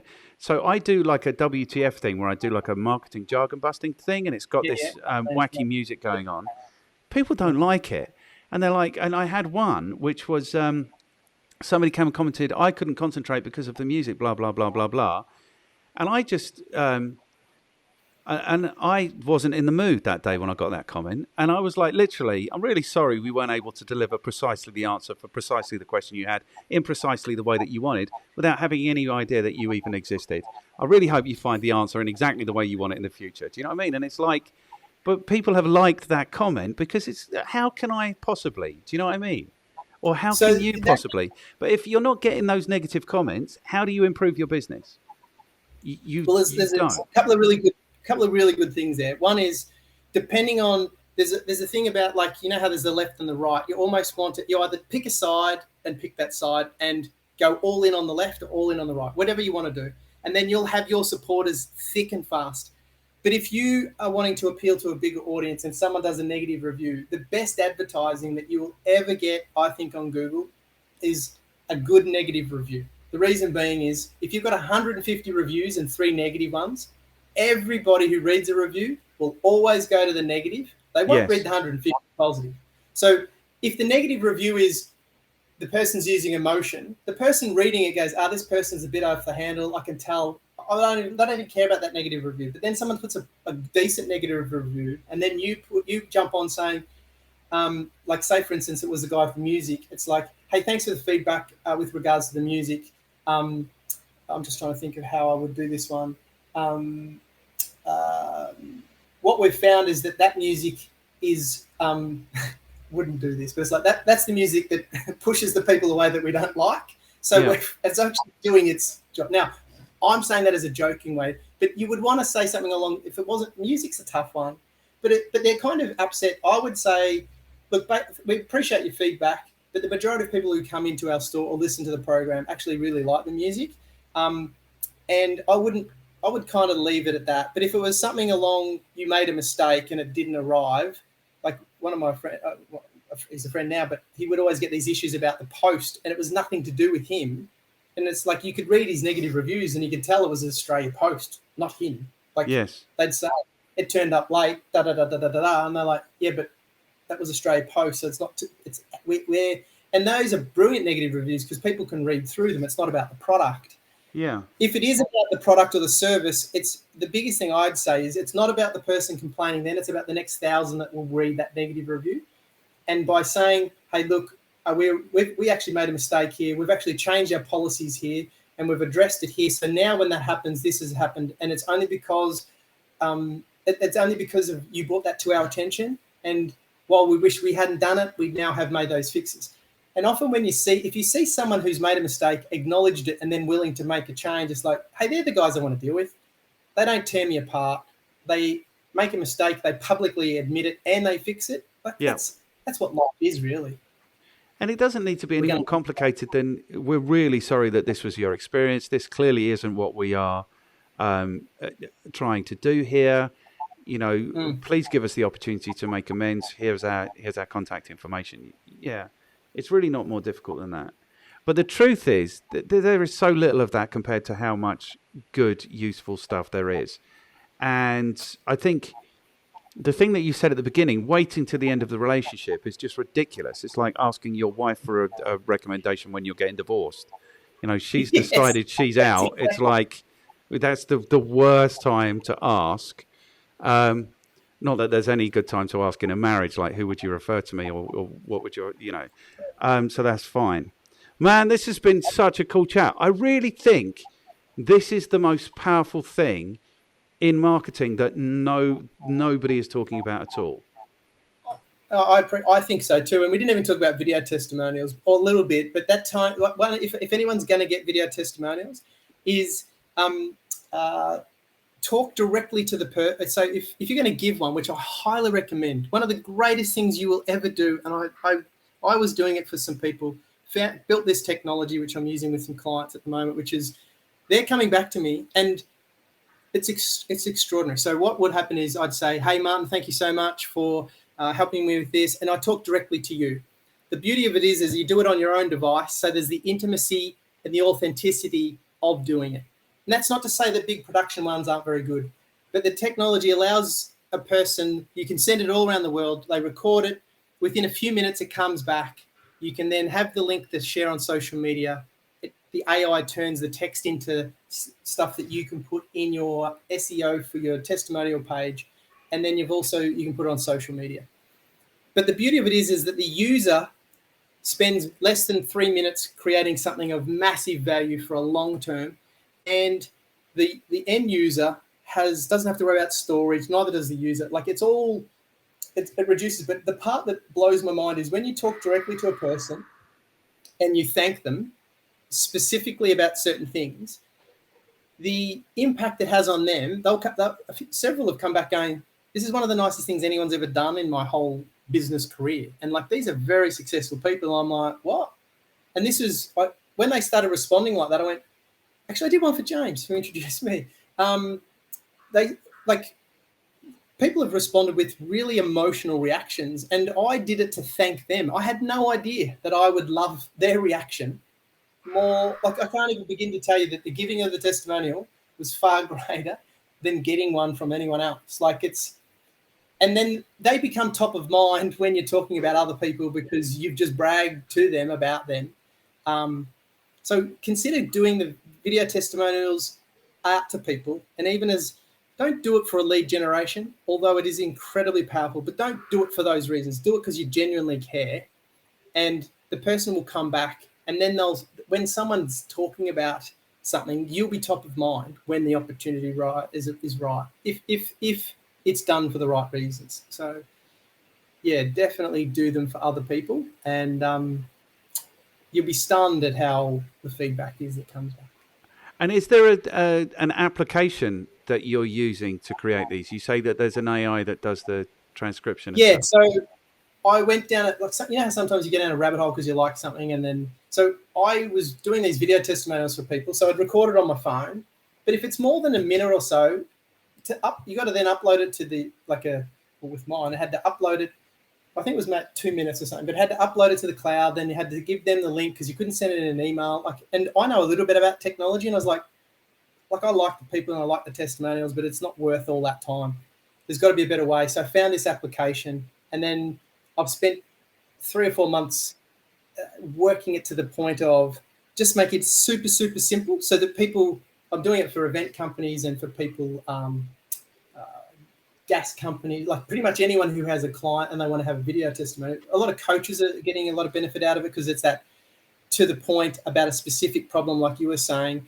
And when someone's talking about something and some of them you can ask 4 questions, it just depends how it is. But if you ask the question the right way, or you get them to, their reaction isn't, working with Martin, you get this, this, and this. That's pretty bland. But if you go, hey, working with Jane, I remember when you told me not to go onto LinkedIn because I tried this, and then we went to LinkedIn after we'd set it up, and now I go on holidays more often with my kids because of you. And I did one for one guy, and as I was doing it, I got quite emotional, and he goes, the click-through rate on that is off the charts.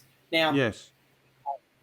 The other thing about the software is it lets you, the other part was, well, how do you share it? Because I didn't know how to embed, and then how do you get the link?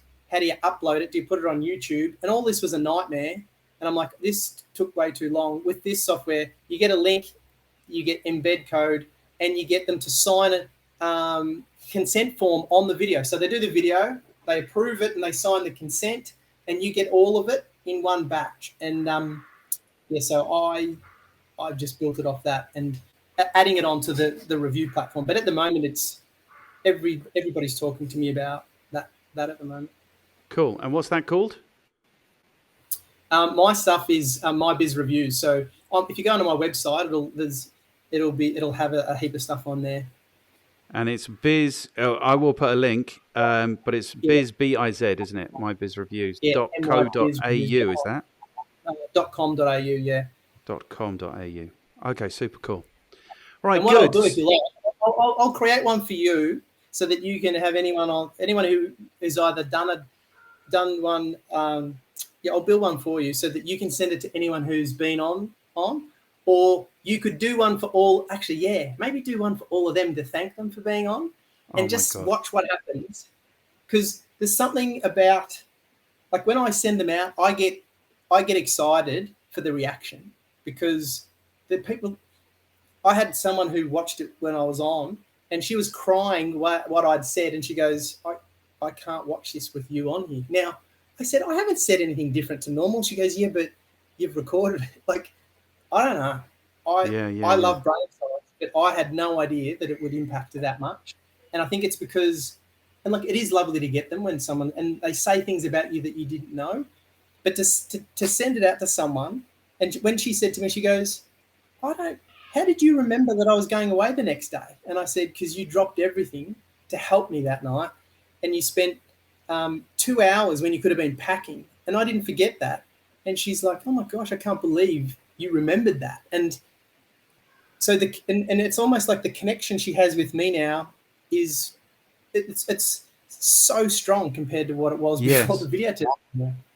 And this goes to what we were saying at the very beginning, is you don't have to show too much interest to really affect people. Do you know what I mean? It's like they don't, and the recognition thing. So for me, that's been the theme of this. You don't have to give people too much recognition for them to really value it. and be affected by it. Wow, this has been such a cool conversation, man. Thank you so much. My pleasure. Yeah, I love it when someone wants to, and we kind of didn't even get into the scratch of the psychology behind it all. But there's an amazing book, if you haven't read, called Okay, this is the next question. So you're bang on cue. Well, let's do the question. So the first one was how you qualified. You're clearly qualified. Who do you work with and how do you add value to their lives? You've given us a sense of that throughout. I didn't have to ask the question. What are your recommendations? I think we've given people lots of recommendations. Maybe start getting reviews and asking for referrals. If you want to treble your business, you only need 2 referrals from all of your customers. Like, that's the insanity of it, you know. So we've given them lots of recommendations. So the fourth question is, what should people read? Which is where we are. What should people read? It's called Influence by Cialdini. Yeah. And everything that I do is based on, well, not everything, but a vast majority. I had a sales business with over a 30 staff selling, and it was all script based, and it was all about reciprocity and liking and scarcity, and if you can use that use it in a legitimate way, and there's people who can take advantage of it. But if you do it, if you look at the rules within that, everything applies to reputation and reviews. It's like reciprocity, do something good, get something back type of thing. So you do something, you get a review, and then that volumes out, and it's like you've got like I always talk about, like, think of it's like a lighthouse. Your reviews show one thing: proof that you're a safe harbor to new people. But they're also so the new people are seeing it, going, oh, there must be a safe harbor there because there's all these reviews. And then there's the people who are going through the process, who become your army, that are going out as well. So you're building and fortifying your reputation while growing it at the same time. So it's a beacon and a reputation protection. So there's a lot going on with your reputation, which is obviously your most valuable asset, and doing what you can to protect that online, is super critical. That for me is the Bible. If anyone's doing anything in marketing and they haven't read that, then they're doing it wrong. They must be. The other thing that's relevant to me today is, I don't know if you've read Drive, have you, by Daniel Pink? But that's a book about motivation, and he talks a lot about recognition, how powerful a motivator recognition is. So I think that's another book that... With everything that I did in speaking to all of these vets, and even now, and this is what blew my mind just yesterday. I'm dealing with 2 engineering companies, very left brain, and I'm using this whole process of, this is the information I'm finding, and what do you think would be a really good solution? Now we want them to come up with an account manager, and we want them to change their language patterns, and we want them to think it's all their idea, without it sounding like. And so I'm asking really simple questions, and I've found out that you can plant the seed, and 2 weeks later, boom, a bamboo shoot pops out, and they're running with their idea, right? And they're so clever that it's only a little seeds, but we've got an idea of where we want to push them towards, because we know it's right. We know it's going to work because of it just works. And they have been in the job for 40 years, the same job, 2 guys, 40 years experience.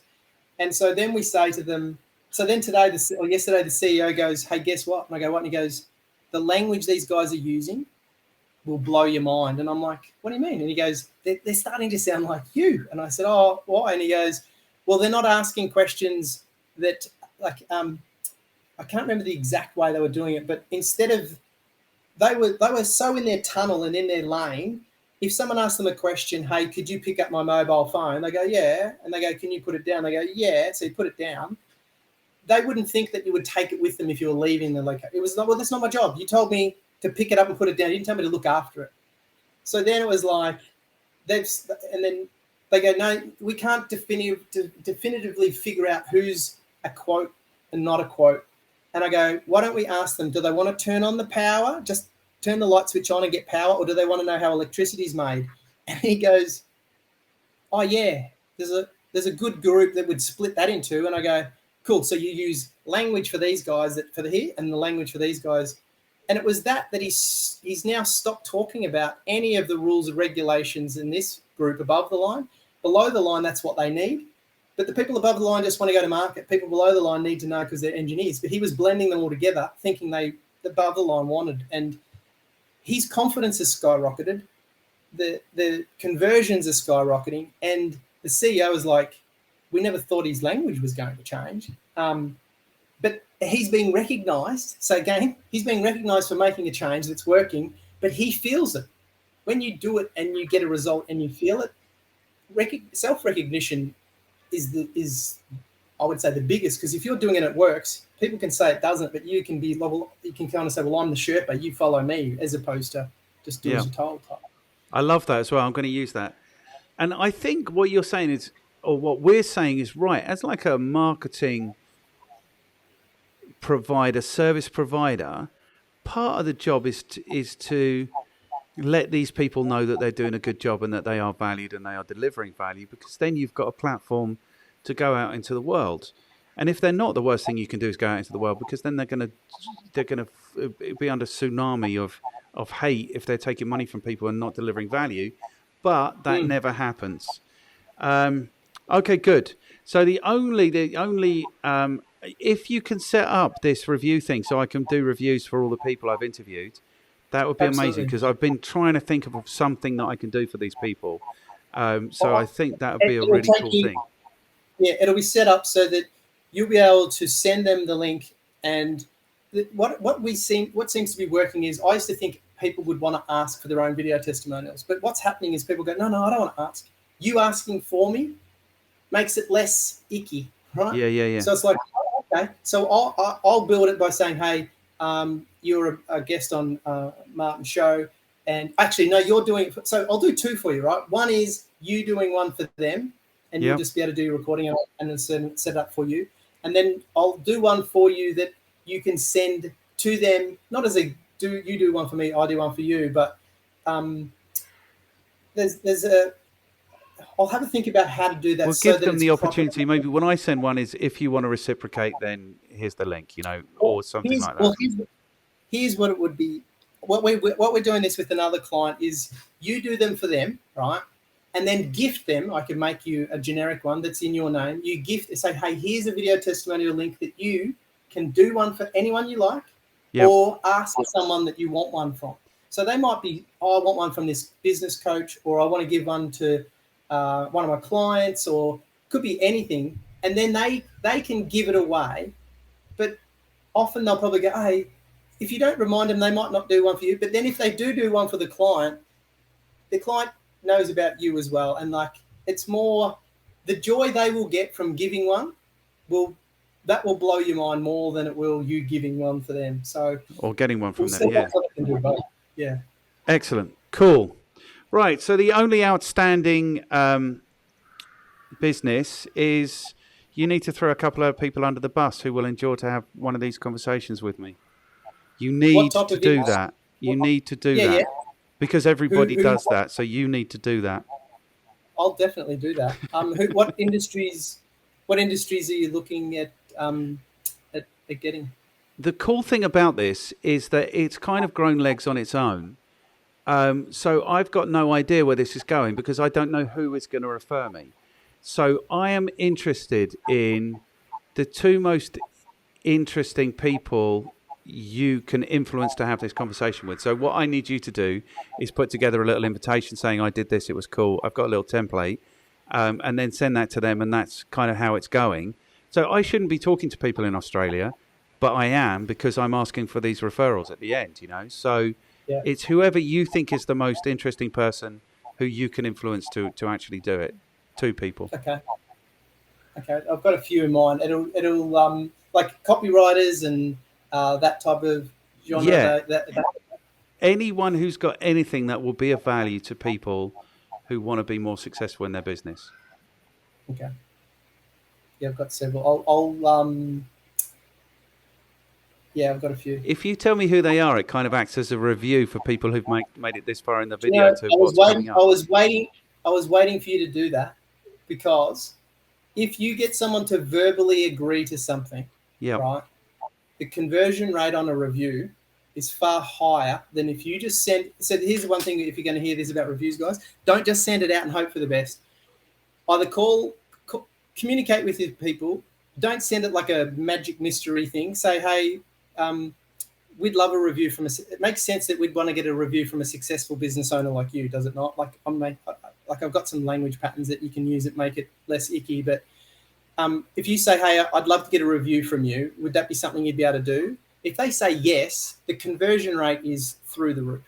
If you just send it blank or blind, it's really bad. And I said to a client today, what have you stopped doing? And they go, oh, nothing. I go, you're sending out the same amount. And they go, I said, are you still asking for them beforehand? And they go, no. And I go, there you go. Yes. So you could just miss. So this is the other thing that I really think about sales and marketing, is it's about how much you are in the game. So I've asked for referrals a million times. So I know that they have to commit to doing it right there and then, or else it won't happen. Do you know what I mean? It's as simple as that. But the easy thing to do, like you've been talking about, people don't fancy doing this. This is a bit icky. That's a bit icky. You have to drive these things or they don't happen. And if you're not driving them, it's because you don't want them to happen. Do you know what I mean? Or you've accepted that they don't need to happen. And you're not specific enough. So if you go, I want a referral, one of the things we've been finding with this other client is if we look at the top 10 people that we'd like to work with that they might have an influence on because of their industry, and then we'll go, hey, would you be okay? Do you know such and such? And it becomes, no, I don't, but I know this person. So you're giving them, you're pointing the laser at something, as opposed to one of the other things with reviews too is it's like, can you do me a review? Cool. And then they'll say something, or what do you want me to say? And it's like, what did you like most about working with us when you started? Or what did you like most about this or that? So very specific. So the people that I'm going to reach out to, one's called Scott Bywater. Okay. He's a copywriter, one of the best copywriters or probably the best in Australia. Does it for some of the biggest names in the game. And okay, I think that might be either a really good idea or James may have recommended him. James has recommended him, and I'm not sure if he's actually committed to doing it. But if he hasn't, and you also recommend him, it might be just nice to give him that little push. I think it might be scheduled already. Okay. But that's okay. He is one of the most incredible humans. How he's impacted my life in a positive way is beyond comprehension. Like, he is just a true gentleman. Just extraordinary guy. And very generous with his and his skill set in copywriting is just, I couldn't rate him highly enough. And I'm thinking other person, there's a guy called, I don't know how to pronounce his surname, but it'd be Johan. There's another guy called Walt Bayless. They're business partners. Walt, what he knows about this in the online space. And there's another guy that's, I can't think of his name, Chris, who's connected with them as well, who's just smashing it with Facebook ads and all that type of stuff. So I'll reach out to each of those guys. Okay, I've got a little template. Do you want the template? A template that works? Yeah. Okay, super cool. I'll get that across to you today. That's like a review request. See, making it easy. That's why with the software too that you can get out there in the market, make sure it has a follow-up sequence. Like, you can do it yourself, but more than 50% of the reviews we get across the board come in that second or third follow-up. It's like a follow-up campaign. Now, SMS has a much higher open rate, 99%, and a much higher conversion rate. And here's a little tip if you're in an industry. Imagine you're I don't want to say the name. You're in an industry that you ring up and you book something in, and as soon as you book them in, you're not going to get that product for a week, and you send a review request straight away. What do you think of that? If what happens? Sorry. So imagine they're I don't know, say like a bin company, right? And the person rings up and says, "Hey, can I book in a bin?" Yep. It doesn't come until Wednesday, so you hang up, and immediately that person sends them a review request, and the product hasn't even used their service. What would you think of the success of something like that? Well, I think it would be an eminently good idea. Like, I think really what you want to be doing is getting a review at every point. I think a business owner would say, we haven't delivered what we're supposed to deliver.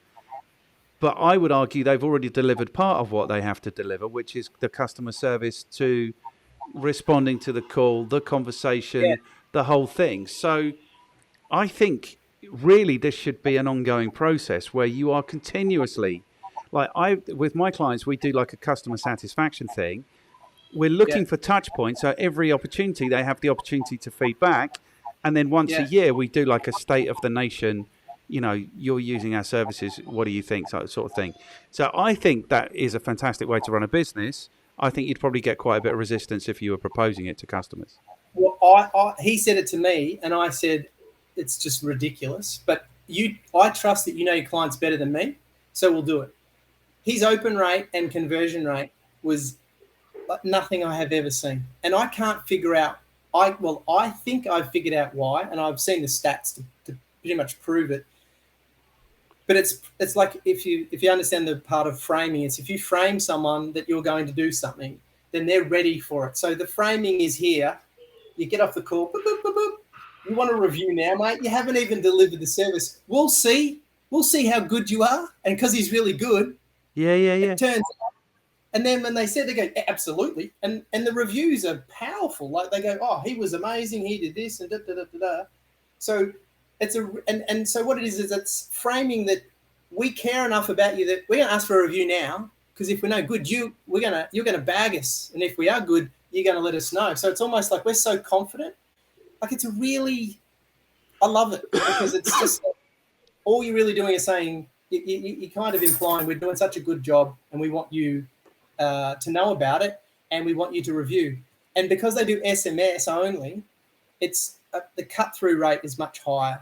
And yeah, so there's lots of good stuff in that. Yeah.